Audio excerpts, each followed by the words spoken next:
घरातली सगळी कामं आणि सगळं करून जर तुम्हाला कोणी बोलत असेल का दिवसभर तुम्ही काय करता, तर नेमकं काय समजावं? तर चला तुम्हाला पुढे सांगते.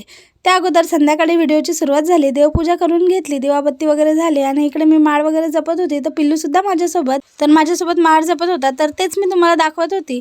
त्यानंतर आमचे कपडे इस्त्री करायला घेतले. आठवड्यातनं एकदा कपडे इस्त्री करून ठेवते, म्हणजे जरा बरं पडतं. माझी कपडे इस्त्री करून होईपर्यंत इकडे पिल्लूला होमवर्क करायला देते, म्हणजे त्याचंही काम होईल आणि माझंही काम होईल आणि त्याच्याजवळ मला बसायलासुद्धा होतं. मग तो माझ्याजवळ बसून बसून होमवर्क कंप्लीट करतो. त्यानंतर इकडे एवढे कपडे इस्त्री करून घेतले, रुमाल वगैरे इस्त्री करून घेतले आणि दुपारी शाळेतनं येताना काही भाज्या वगैरे घेऊन आल्या होत्या. तर म्हटलं चला ह्याच साफ करून घेते, कारण संध्याकाळी काय एवढं जास्त जेवण बनवायचं नव्हतं. तर मी त्याच भाज्या साफ करायला घेतल्या. तर घरातली सगळी कामं करायची, पोरांना सांभाळायचं आणि तरी जर संध्याकाळी नवरा घरी येऊन बोलत असेल का तुम्ही दिवसभर काय करता, तर नेमकं काय उत्तर द्यावं हे मला समजत नाही. तर तुम्हीसुद्धा कमेंट करून सांगा, तुमच्यासोबतसुद्धा असं होतं का?